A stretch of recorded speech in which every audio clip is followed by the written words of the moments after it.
Hello and welcome everyone to our 13th Ask an Expert webinar for this project. My name is Jordan Hill. I'm a policy analyst at the OECD's Directorate for Education and Skills, and we're really excited here to discuss our most recent publication with you that centers on child empowerment.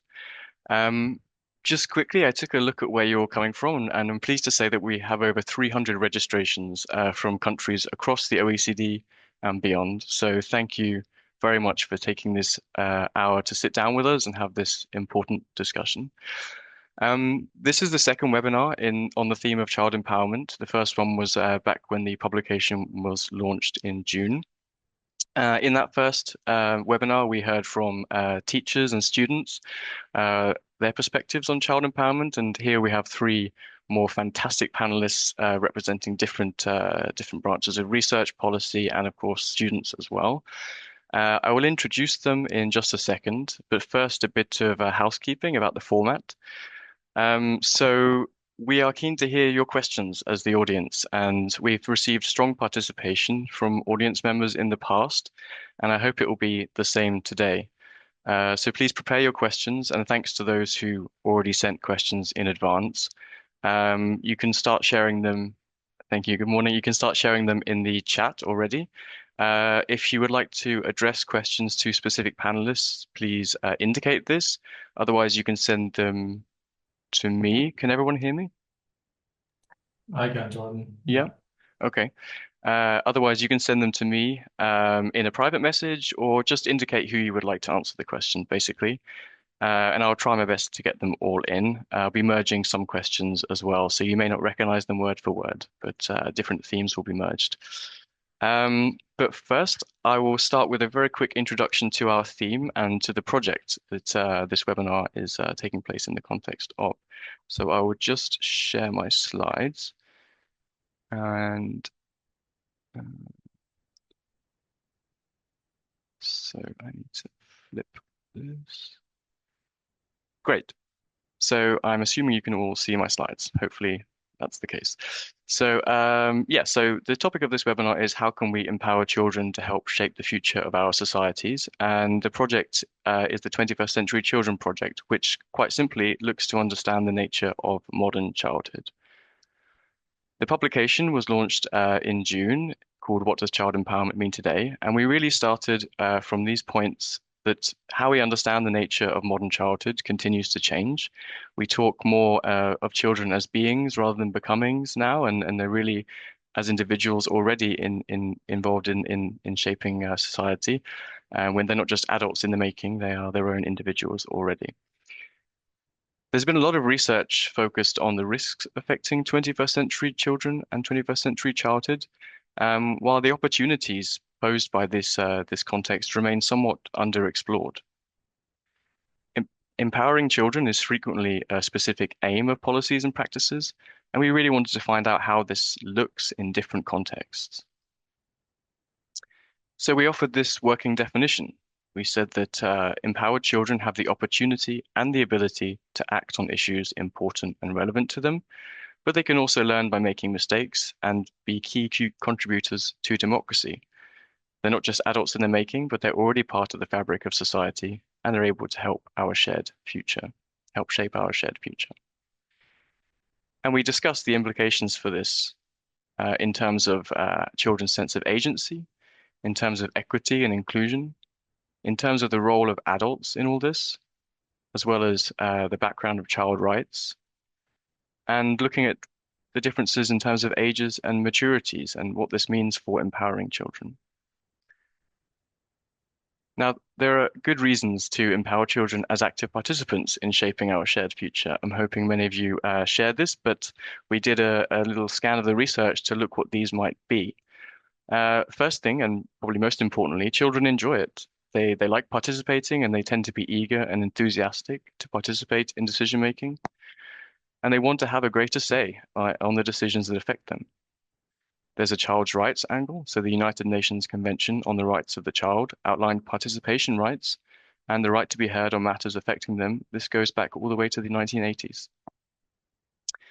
There are numerous policy and societal benefits. So we know that participation can reinforce civic behaviors in children. It can support future political engagement, promote social cohesion, and contribute to policy outcomes tailored to the needs of children. And finally, there's evidence that there are benefits of participation in terms of student well-being, in terms of promoting a sense of belonging in learners, developing their self-esteem, positively contributing to school climate and overall well-being. When we talk about participation, we talk about topics such as co-designing research with children. We talk about participatory budgeting. So this is something that's gaining momentum in some OECD countries. And we talk about school councils, which are present in most OECD countries already and have quite a long history. The key themes of the report, uh, we look at citizenship, both citizenship education and children as participants in social movements. We look at the impact of COVID-19 and well-being on empowerment, with the view that in order for children to be empowered and to be active participants, they first need to be well. We look at media engagement as a key avenue for empowerment. And we look at digital inequalities and what this means for exactly who is able to participate and under what conditions. That is the end of my short presentation. I just stopped sharing my slides. Great. So without further ado, I will turn to our first panelist, Anne Magdalena Solbu-Kleben. Anne is the head of division for research, statistics, evaluations and assessments in the Norwegian Directorate for Children, Youth and Family Affairs. She also brings extensive experience from her work leading projects in the Directorate for Education and Training. She has led key government initiatives to promote more cross-sectoral collaboration and aimed at providing improved and integrated services for children and youth. And the floor is yours for your brief introductory presentation. Thank you.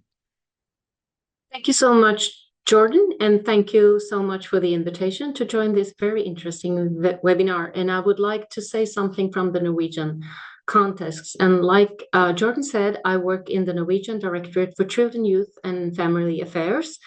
And we are tasked with implementing policy, and an important component of our work is knowledge development, documentation and analysis, as well as cross-sectoral coordination for children's rights. And I will now focus on three things. First, some points about children's rights in Norway, then something about the challenges we experience, and then something about the opportunities. The Norwegian constitution has a separate provision on children's rights, including children's right to participation. And children are recognized as subjects and right holders in legislation pertaining to certain children, childcare and education, health, child welfare and protection, and local planning. And student participation in schools is regulated by law, including through formal bodies such as pupil councils, and that's a part of the Education Act. And also a formal consultative bodies, Youth Council for Youth at municipal and county levels, are mandatory by law. That's in the Local Government Act from 2019. And I will say something short about the challenges we have in the Norwegian context. And I will start with the COVID-19 pandemic, which showed us how a situation of crisis and the strict infection control measures that followed affected children and young people adversely, including their right to participation. Inequality in general is a challenge in Norway. Adolescents from low-income families are more likely to experience social exclusion and miss out on out-of-school activities on opportunities to engage with peers. Discrimination is a challenge. Children with disabilities are often excluded from out-of-school activities, as well as formal or informal spaces for participation and community engagement. Hate speech and bullying of minority pose is a threat to their participation in public life. And concerning the digital environment, children do not benefit equally from digitalization, and we experience that misuse of personal data algorithms, and targeted content for profit by powerful commercial actors may limit both access to information and possibilities for free speech and open dialogue for children. And I will move on to the opportunities in the Norwegian context. First, I will start with collaboration. The Norwegian government has initiated a process at the ministry level to achieve better interaction and coordination between sectors in policy development and policy implementation for vulnerable children, young people, and their families. At the level of public administration, 13 agencies, directorates, and other agencies have joined forces to explore new ways of working to solve cross-sectoral collaboration challenges. Children and young people who need help from several public bodies don't always get public help that meets their needs. Whether we work in the government, in the municipalities, we must ensure that our policies, practices, and programs are interconnected and mutually reinforcing. Only through such collaboration can we address the complex challenges that children face. The government had therefore initiated a collaboration that takes place across various bodies, both at ministry level and directorate agency level. The collaboration shall simplify and coordinate the state's effort towards municipalities and will facilitate a better coordinated service offer for all children, young people, and their families. And our goal is to strengthen cross-sectoral cooperation at state level to give the municipal level coordinated support and guidance in order to enable municipalities to offer coordinated, flexible, available service to children, youth, and families that they are based on what they actually need. And two topics are designed as the main focus in this area, and that is child and youth crime and mental health. And concerning research and data, we are commissioned research aimed at mapping youth participation in Norwegian municipalities. And so far, this has resulted in a systematic review of research on youth participation in the Nordic countries, a study of youth participation in selected municipalities, and a survey of youth participation at system level in municipalities, county municipalities, and at state level. And this work is a part of a 5-year project with the goal of strengthening youth participation in Norwegian municipalities. And we also generate and disseminate data and research on discrimination on our website. We also showcase examples of good practices and local initiatives that promote children and young people's empowerment and agency. And my last point, action for safeguarding children's rights within the digital environment. And 7 agencies and representatives from youth organizations have developed an action plan on safe digital upbringing. The action plan maps the national efforts to protect children in a digital world, and the action plan points out how this work can be coordinated and made more efficient, and areas that should be prioritized in the coming years too suggested. And that was some points from Norway. Thank you very much. Thank you very much, and that was really interesting and a great overview. I just had a quick follow-up question about with all this activity going on at so many different levels and across so many different bodies, how do you conceptualize what's an effective policy in this area? How do you understand impact in this area? That's a huge question, and I think that's the question we ask ourselves every day. It's very, very hard to find out how to design how we can measure effect. And I think that's we have to start. Well, we have initiatives on how we should follow up and work together with researchers. So that it's a dialogue between us as the state authority and the researchers to find how can we make a design that actually measures the effect. Yeah. That's a short answer to this. Yeah, so it's ongoing work basically. Yeah, Yes, I understand it's a huge question, but it's one that is always interesting to hear the response to. Very interesting. Yep. Thank you very much, Anne. And we'll now move on to our next panelist, Marguerite. So Marguerite Deleuze is an assistant professor at Utrecht University. And in her research, she examines how and why young people's mental health, substance use, and sexual behavior has changed over the past 20 years across Europe and North America. She's involved in the International Health Behavior in School-Aged Children study, for which she leads the research line on gender, and she profoundly enjoys working with adolescents and collaborates with the World Health Organization in the field of adolescent health promotion. Marguerite, welcome, and the floor is yours. Thank you very much. Thank you, Jordan. Thank you for the possibility to speak here at the panel. Can you all see my slides? Yeah, perfect. Okay. So thank you for the introduction again. My name is Margrethe Deleuze. I'm assistant professor at Utrecht University, and over the past 15 years, I've conducted research on adolescent health and well-being. Today, I will share some of my experience on how we can empower youth through scientific research. And I'll do that on behalf of Dynamics of Youth, which is a team within Utrecht University.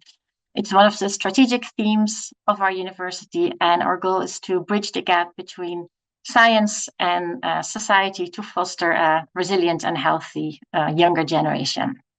And today I will focus on how we try to do this by means of co-creation, so actively involving youth in our research.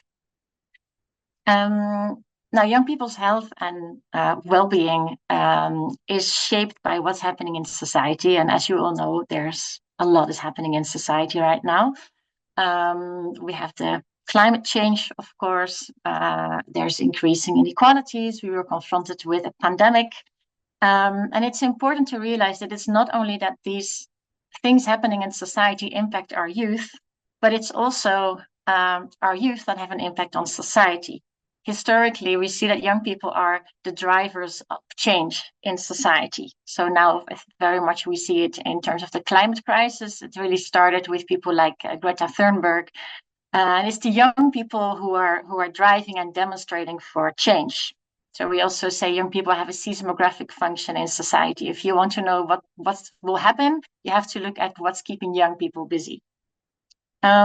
So understanding young people is important, not only because we can improve their health and their well-being, but also it increases our understanding of society and where societies are heading.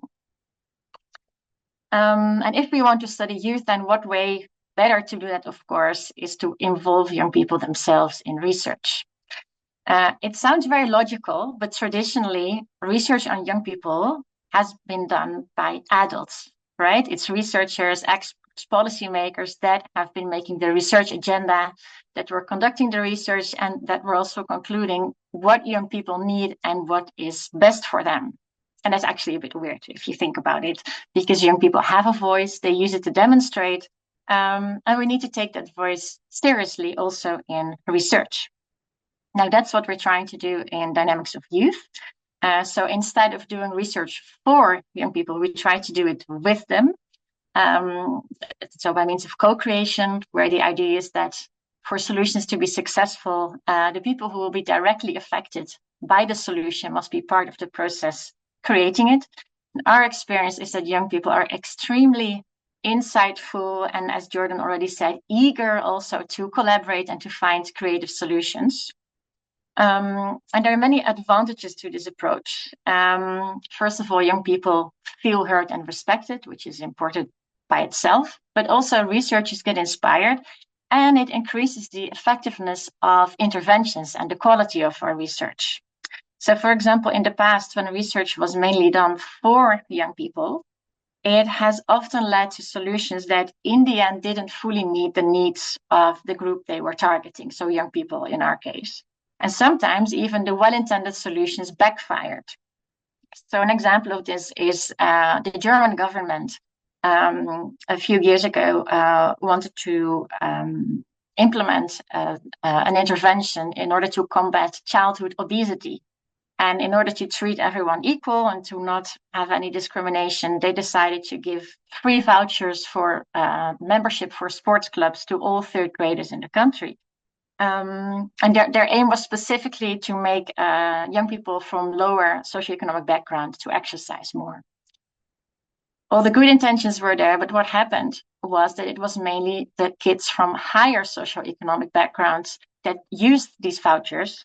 And it turned out, why later on they found out the people from the families from lower socioeconomic status, they didn't do it because they couldn't afford for the extra costs, right? Because if you engage in a sport, you also need clothes, you need shoes, you need equipment, and therefore they didn't make use of it, and it only increased the inequalities.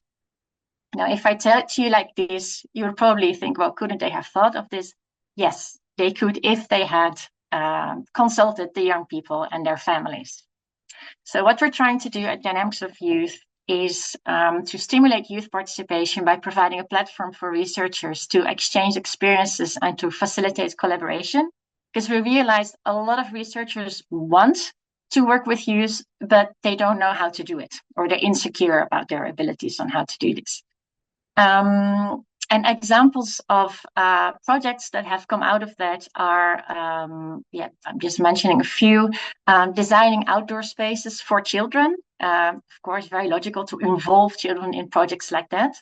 But also projects on improving adolescent mental health, smartphone use, reducing inequalities, or how to improve sex education at school. And a few of the lessons learned I want to share with you. It's just a selection, and we're also still learning every day.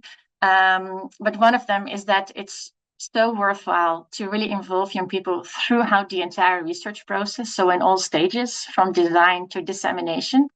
Typically, research starts with a research question, and actually you want to involve youth already before that. Because, are you actually asking the right research question? It happened to us that sometimes we came up with an idea and then we consulted young people and they said, well, we see your point, but actually what you want to know is this or that. So that's already where it starts. How you collect your data, how you disseminate your findings, how will young people benefit most? They have really concrete and realistic ideas on how to realize that. Also, establishing an equal relationship, I think that is where we see many challenges still. It is what we want. But if you establish an equal relationship with young people, it means basically you don't see them as helping you in your research, but we really try to see them as partners. But that means we really have to adapt our working style. So, for example, we have to consult them. We have to ask them, how do you like to communicate? How do you like to collaborate? Sending emails and asking for input works with colleagues, but doesn't necessarily work with young people. So we have to explicitly ask for their expectations. You have to be flexible in your planning. Young people's lives is very busy. Like they have school, they have sports, they have friends, and their time is valuable. So you have to acknowledge their time, compensate for that, and not assume too much. I think we often have very good intentions, but sometimes we're wrong. For example, you might think, oh, let's meet at school because that's where they all are. But young people might have very good reasons not to meet at school, but somewhere else. So, you have to question yourself and you have to question them. And finally, when you work with young people, of course, try to involve a diverse and representative group of youth, depending on your goal. But involving especially marginalized youth in your research is most difficult in our experience. You have to invest in it over and over again, but it really pays off in the end, and it improves the quality of your research. It improves our understanding of young people's development. In today's society, you get to empower them, and we're better able in the end to provide them with what they really need. So finally, youth participation is more than just a check. Nowadays, almost everyone is trying to involve youth in youth research. Sometimes it's even obliged by grant proposals, for example. But if you want to do it, it does mean really a change of mind. It's a different way of working, but as has already been said, it's a lot of fun. And in the end, it's about their well-being, and they are the ones building tomorrow's society. So I'm happy to share. This is our, as I said, ongoing work, and happy to answer your questions and to discuss more ways how we can improve the youth participation. Thanks very much. That was a really interesting presentation. I just had a quick follow-up question, and you kind of covered it a little bit, but I mean, how does working with children and how do their contributions, the contributions that they're making to your research, challenge your own conceptions of what it means to be an academic and what it means to work in a university even? Does it make you think about, the role of these institutions and how? Yeah, it does all the time. I think sometimes it can be very small things they tell us. And at the example I gave already of the German government is like when you tell it, you're like, oh yeah, of course. We had a case I'm involved in an international, the HBSC study. It's a survey research where we ask young people questions about their health. And for example, 4 years ago, we asked them about e-cigarette use because we thought, yeah, vaping was upcoming. And in a pilot, it turned out that e-cigarette use was not that much of a thing in the Netherlands. And that was very much opposite to what we had heard in the media and in other instances. So then I went back to young people and I asked them at school, I said, we have this finding. Who in this class has ever vaped? And almost all the hands went like, yeah, me. So I thought, okay. I said, how is it possible that we have such low prevalences on this question on e-cigarette use? And they looked at me and they said, yeah, e-cigarettes, that's what old people do. We do vaping. So we had assumed in our minds, e-cigarettes, vapes are e-cigarettes. And they said, no, it's not. So even the smallest things, you just have to check with them because it has a huge impact on your findings. And it's insightful how how honest and how straightforward they share these things with us. Well, it's fascinating and a really, really good example to highlight exactly why we need, more children's voices in research and decision making, right? So thank you very much, and I apologize, Marguerite, for pronouncing your name wrong, your last name and your first No name. worries. But yeah, thank you, and we'll move on to our final panelist. Nadia. Nadia, are you on the screen? Nadia is a 15-year-old senior high school student from Indonesia. She has a passion for education reform, and for the past 3 years, she's been an active participant in the OECD's Education 2030 initiative and currently serves as the leader of the 2024 Student Advisory Group, where she collaborates with other students from around the world. Nadia, you're very welcome, and please, the floor is yours. Thank you, Jordan. Hello to everyone. Might be a good morning, might be a good evening, but right now it's 10 p.m. in Indonesia. I am Nadia Christuli. You can call me Nadia. I'm currently in 10th grade, and today I'll be talking a little bit about the point of view as a student, because I feel like we've heard a lot from Anne and from Margaret, and I think their opinions, their perspectives have been really insightful. And now, just to share a little bit about what I do as a student advisory group leader. And previously, I was the student council leader at my school as well. So, starting off with being a student council leader. Student council, I think, is one of the most essential organizations in the school because it's where a lot of students gather together with their own different talents. And this is where they collaborate together, work together, especially to plan and execute events. And one of my personal favorite events would be the new student introduction event, which usually happens at the start of the year, but also the Christmas event because it's one of the most festive celebrations that we have. So, as student council leader, I work with my friends and their unique talents and perspectives because there are many different divisions, and we want to combine each of these ideas, which are really valuable for the actual execution. Of course, there are some challenges along the way. For example, the Christmas event, actually, we had a performance plan, but sometimes, performances need a lot of preparation. And at certain cases, there will be several tools that may not be available on the day. Maybe there are some, yeah, problems along the way. But how we essentially solve these problems would be communication. I feel like it's one of the most essential things because I know that lots of my friends have really valuable like ideas, like, especially like for feedback and how to solve certain problems. So at certain points when we are facing any challenges, I'll be asking them, what do you think should be done in order to solve this problem, and how can we combat these problems so that on the day the event can go well? And I think we've been doing this a lot, and I like how the collaboration works, how the communication works. And overall, I really think that the ideas of the younger generation really matter, especially how it's really relevant to our topic right now, like the empowerment of children. And this leads to my experience as the student advisory group leader this year. So, as student advisory group leader, I work with other four members of the team. So we lead workshops like about education, especially because we think that the student voices, especially their first-hand experiences in education, are really important to locate the core aspects that need to be improved in education.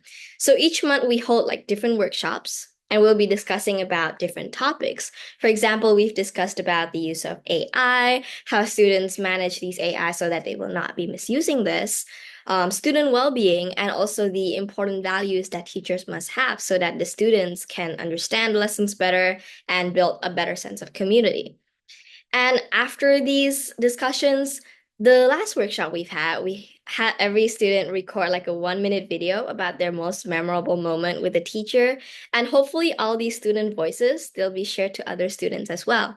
So as a team, as this workshop, we really hope that the voices of the students can be shared all around the world. And hopefully the students from all around the world can be more inspired and raise awareness about the importance of the empowerment of children's voices.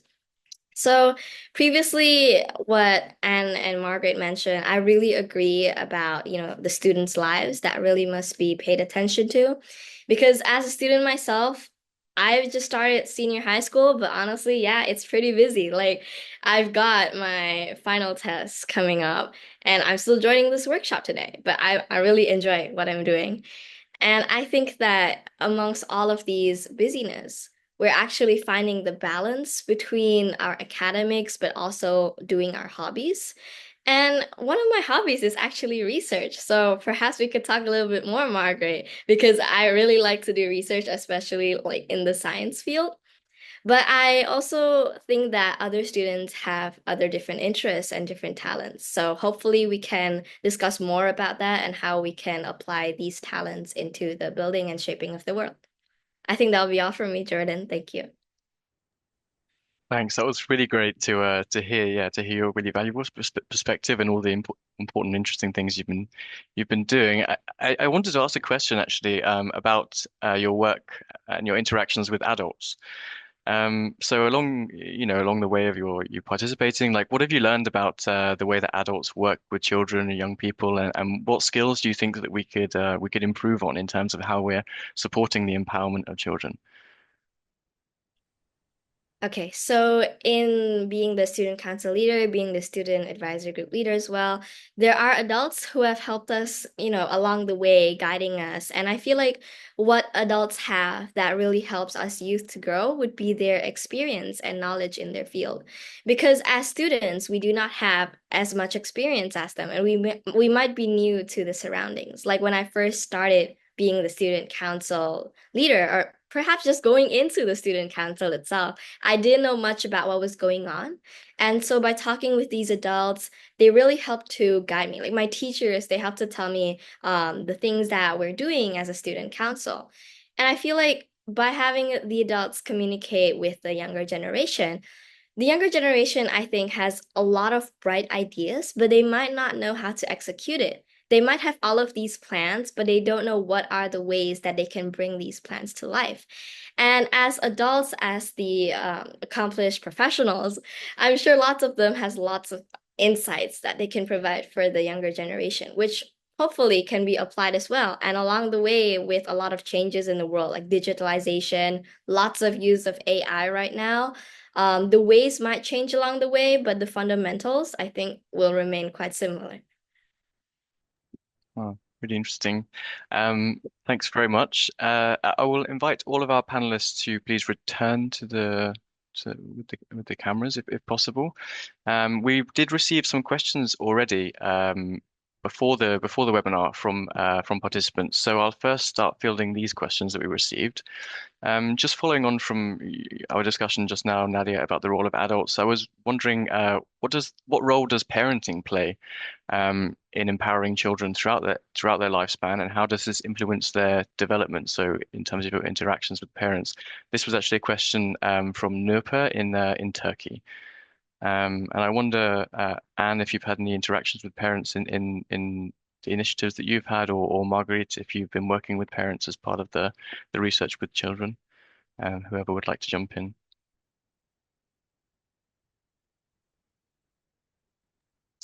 Maybe Marguerite? Will I start? Yep, thanks. Yeah. One of the things that I think of is, of course, if you work with young people, especially under the age of 16, you need parental consent. So if any research we conduct with young people under that age, we need parents' permission. And I think there's also a nice concrete example here, maybe showing how this could work if you work with your people.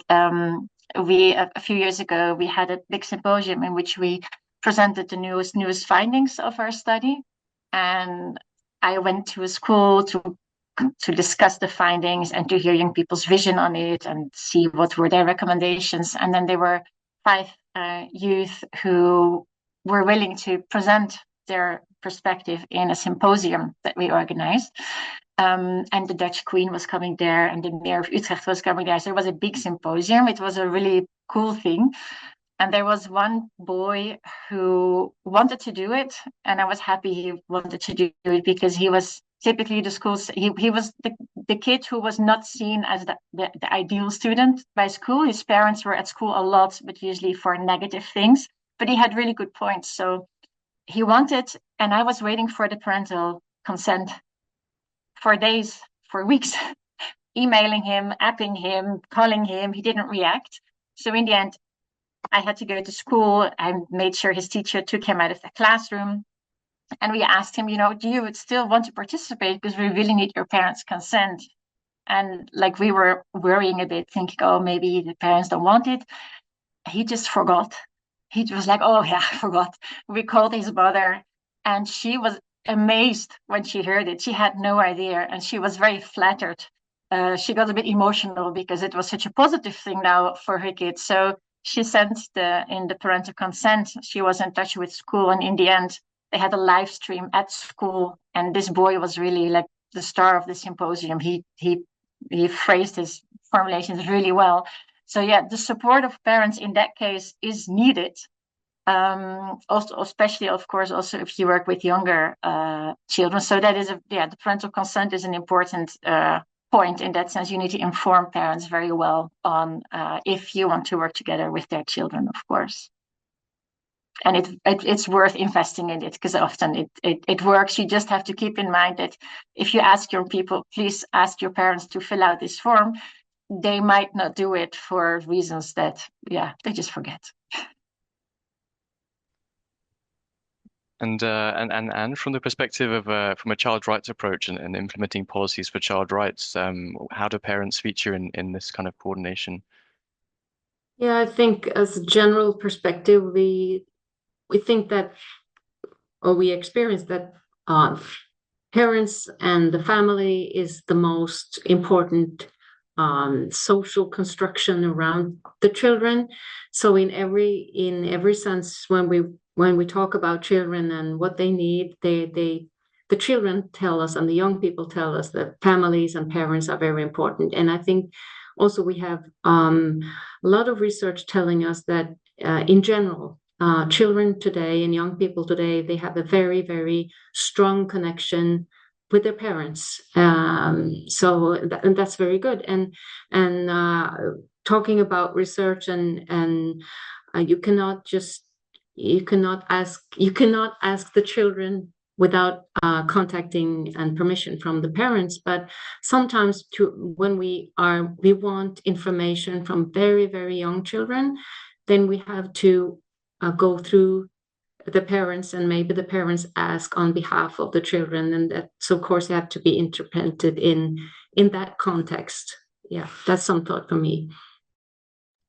And Nadia, just thinking about your work on the student advisory group, because I suppose there's a huge diversity of different cultures represented. There's students from all different countries, and I'm just wondering, we had a question from Christina Santoro, who asked about the role that culture plays in terms of the relationship children have with parents and adults, and the role that authority plays.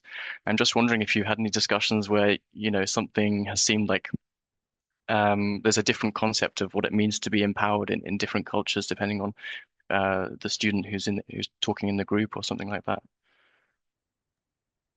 Okay, thank you, Jordan. And thank you to Christine as well, who asked the really interesting question. This was actually not one of the main topics that we have discussed. However, I have noticed that lots of students, coming from different backgrounds, they have really different experiences to share.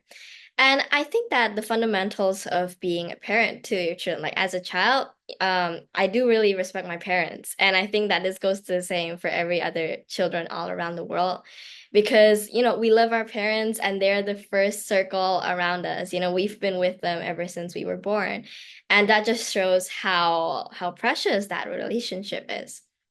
But I do think that there are different environments where the children grow, like perhaps in, different households, parents have different ways to bring up their child.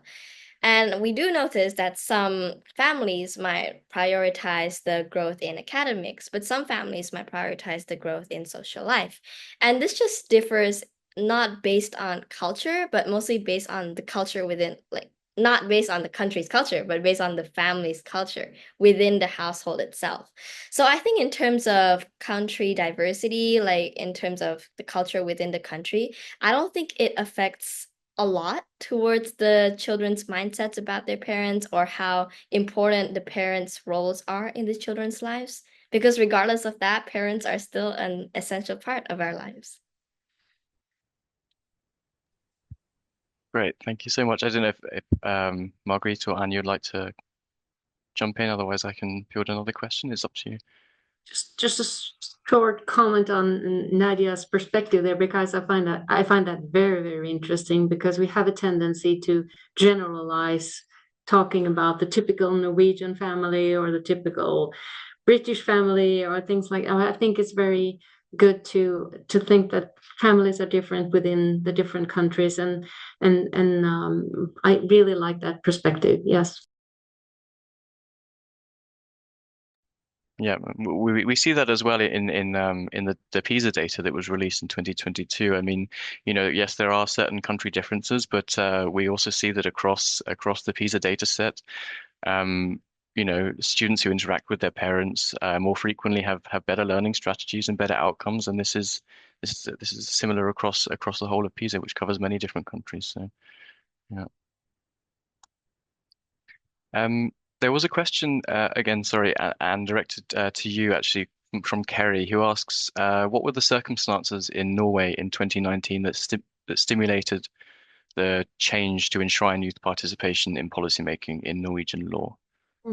Very interesting. And I would say that there was nothing happening, especially in 2019, because changing the law takes a very long time. So this was a movement starting long, way before 2019. And it's actually a very positive process, because a lot of municipalities started to involve young people at a serious level in their work and in their process and discussions.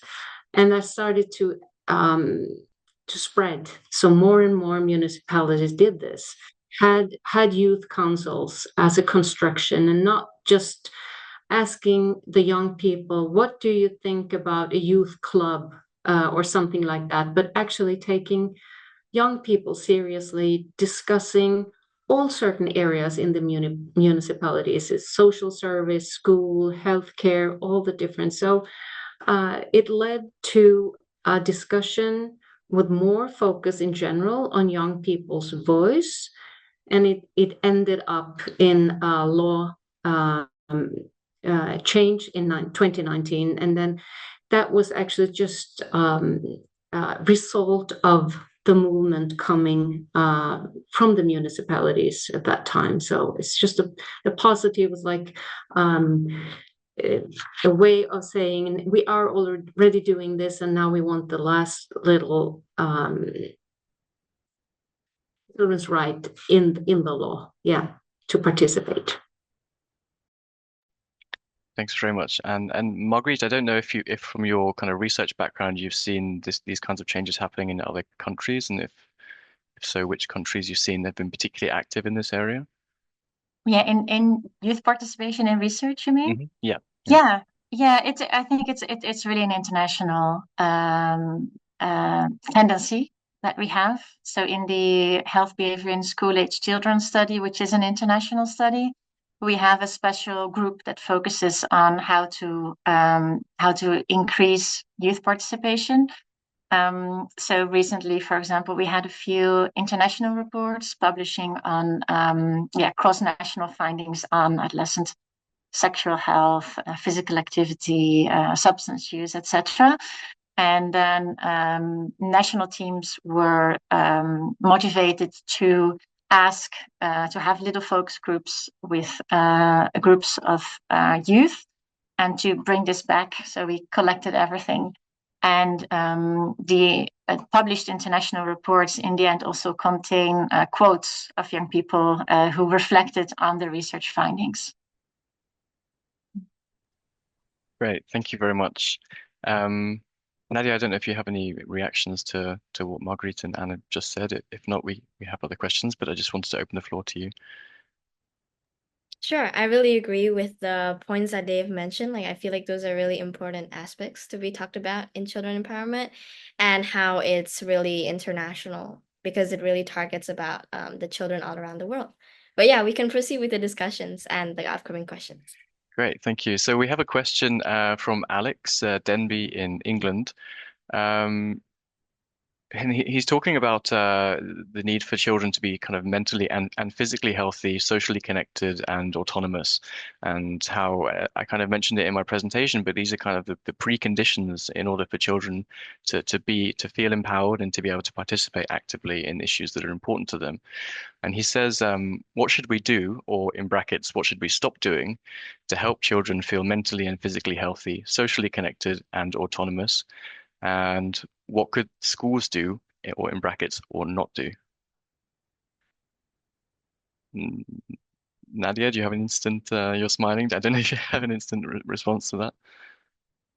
I actually just feel like this topic is a really core subject that needs to be talked about, because as a student myself, like we have a lot of things that we do every day, and as previously I have mentioned, I think one of the most core things that need to be brought up these days would be the work-life balance, because I think this is an essential part of mental health. Like nowadays we see that I see my friends pay attention a lot to their mental health. Like we make sure that we are not stressed, like because we have a lot of homework. And these days sometimes a lot of my friends, we do homework after school to the point that we don't really have any other time to explore activities outside of this homework, to explore our talents and hobbies. And I just feel like we have a lot of opportunities outside of school to explore all of this, but it's used mostly for homework, which could be which could be discussed during school periods, actually. So perhaps one way that could be done in order to improve the mental health of the students would be to make sure that there is not too much homework, but just the right amount to make sure that we still get the practice that we need and the understanding of the materials, but also the time outside of school to explore other talents, and also bring up the social life, talk with friends, perhaps hang out during weekends. And aside from that, physical health, I think, is also one of the most important things. So right now in my school, we do have physical education once a week. We also have extracurriculars. I myself, I take volleyball, and I find it one of the most best sports that I like. I'm sure other students also have interest in different sports, but perhaps some students are not too interested in sports, like they prefer to do arts, they prefer music, and that is perfectly fine. Currently, though, we do have like a checking every semester to make sure that our health is normal. So we do have like vision tests.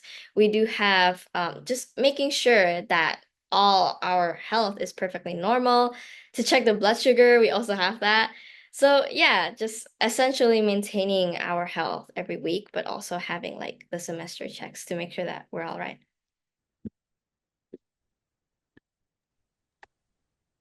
Should I add to that? Yeah, go for it. Yeah. Yeah, yeah, it's very much in line with what Nadia said. I understand where the question comes from because we have seen a decline in mental health among young people over the past few years. And we've also seen an increase in schoolwork pressure over the past few years, and the two are linked. So, yeah, we've had the discussion both nationally and internationally of what should happen, what should we do in order to improve young people's mental health. We've asked young people themselves as well. And what I find interesting in this discussion is that on the one hand, both researchers and young people said, we need some help on how to deal with all of this stress. There's talks about mindfulness trainings, resilience trainings at schools, for example. And research shows that, especially for some risk groups, they are effective. But on the other hand, if you focus only on that, then you do kind of give the message to say, well, young people just have to learn how to deal with it. While actually the societal changes are real and stress is higher nowadays as compared to 20 years ago. And there are also more burnouts among adults, for example. So the other side of the coin is, well, shouldn't we at a societal level, don't we have the responsibility to change something at a societal level? And that means, how do we look at performing? It involves parental expectations. It involves the reputation of vocational training versus academic training. So I think both are important when it comes to improving the mental health of young people. And yeah, as Nadia said, all the examples you give, indeed, they're good and effective. But I think it's really important that we don't like put it all on the children, because you hear it sometimes in the media. They say, oh, younger generations are less resistant or something. I think that's really not the case. I think at a societal level, we should also strive for change. Yeah, definitely. That's a really important point, and for linking with adults, because also teachers as well. I mean, we know that burnout massively affects teachers, and I'll just make a link to the previous webinar where we had a teacher on who discussed this topic. And for those of you, because I know there's been a few questions asking specifically about teachers and pedagogy. So for those of you asking these questions, I would say just go and have a look at the first webinar, because it was a really interesting discussion and a really great contribution from our teacher. Uh, Yeah, I please. do want to, yeah, I want to add to what Dr. Margaret has said previously. She mentioned that currently the students are often visualized as probably they have less resistance towards the stress currently. Although like stress is increasing nowadays, and we do acknowledge that, I think that there's another side of the story that I want to bring up actually. Because although the current generation, we students, we have a lot of workload in school, but I do see that through these workload, we're actually developing another strength. So I see that the strength in the younger generation currently would be our speed and agility. So I noticed that a lot of us students, we are really flexible in adjusting to different situations. And whenever problems arise, we always try to find a solution towards it. And the fact that sometimes we view the amount of work to be really overwhelming, I feel like a lot of us are also striving to achieve efficiency. And I think this is also one of the strengths of our generation. So, alongside the improvement of resistance towards stress and being overwhelmed in assignments and in homeworks, I think we can also grow our strengths at the same time in terms of work, in terms of how we achieve this efficiency, but also being flexible in different environments. But overall, I really agree with what Dr. Margaret has said as well. That was, yeah, very well articulated, very wonderfully put. So thank you very much for your contribution. We only have 5 minutes left. So for the panelists, I have one quick question for Marguerite and one quick question for Anne, and then we'll move to a very quick final round, just 30 seconds to kind of sign off. The question that I have for, well, we'll start with Anne first. It's a question about the role of local authorities in ensuring the voices of children. So Elizabeth in Spain asks, what role do local authorities play in ensuring that the voices of children and young people are heard and reflected in their policies and services?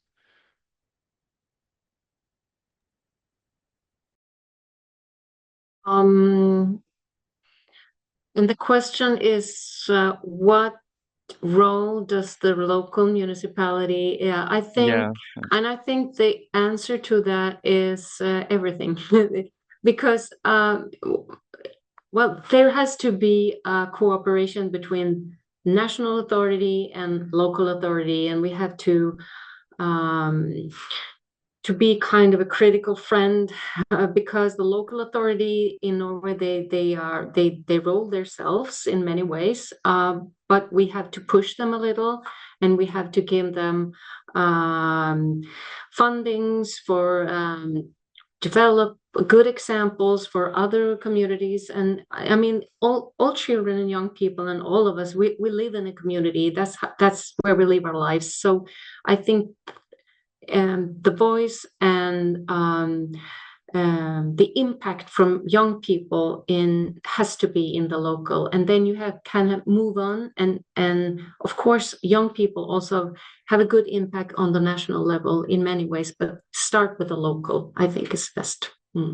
Starting with the local, that's a good message. And a question for Marguerite is from Cletus Chizanga. I do apologize. It's from Preeti Mishra, asking, given that your research requires rigor and procedural authenticity, how do you ensure the temperament, knowledge, and skill set required from children, I suppose, for being co-researchers? How can children have the skills needed to be co-researchers from the beginning of the research, from the design of the research?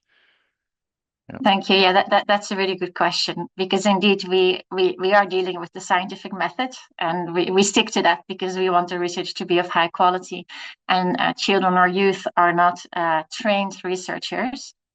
Typically what we do, and it does depend really on the stage of the research and the goal of the meeting, but we typically combine educating them with getting input from them. So, for example, we go to school, and first I give a short presentation on what we do. Sometimes it actually fits in a course they're following at school on research methodology or social sciences, something like that. So we try to fit it in their schedule. And then just while educating, we get their information. So it can be as simple as if we're designing a research question, or I confront them, I tell them, we have these research questions in mind. What do you think of them? Then we break out in groups and they discuss it. But I do tell them, what is a good research question? There are certain criteria. So keep that in mind when you want to change the research question, or when you want to come up with a new research question. So we try to keep it small, really linked to the tasks that we're doing. And that's how so that's how we try to do it. Great, thank you very much. And we have 1 minute left, but I will steal 1 more minute from you if that's okay after that. This is our final question, and it's from me, from the team. So in 30 seconds or less, what's one concrete action that you would recommend either education policymakers or teachers to take today that could help to empower children? I can start, and I can use very few seconds because my main message is listen to, talk to different young people, and make sure to include children with disabilities, for example, so you get the whole range of children, youth, young people's voice. Thank you very much. Marguerite? Anna, we were thinking the same. So indeed, but truly listen to young people. So indeed, don't see it as a check. Don't bring them in just because you need some children, but it's really, really just very insightful to listen to young people and keep in mind that they are really realistic and reasonable also. I think that's really something I also took. When we ask them for solutions, they come up with really great ideas. And thanks for adding the kind of angle of children with disabilities. I think maybe a third webinar in the series, equity and inclusion for participation would be great. But anyway, Nadia.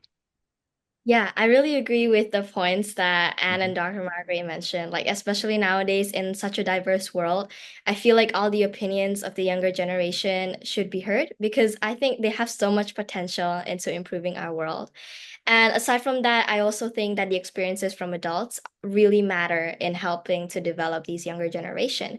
And so perhaps starting from our community, starting from the simple steps, in the school community itself, we could have simulation sessions or any sharing sessions from adults who are really professionals in their field, just to share a little bit about their experiences towards the younger generation who have the same interests in that certain field. And gradually, we'll be exploring more of these fields, more of these aspects, just so the younger generation knows more and have a bigger picture of what they can do in the future. That's yeah, fantastic. Thank you so much to all of our panelists, and also thanks to the audience for your questions. Sorry we didn't get around to all of your questions. There were really a lot this time, but it's great to see you all so engaged. Thanks to our communications colleagues and also to my colleagues on the project team. And please join us again for the next webinar. Thank you.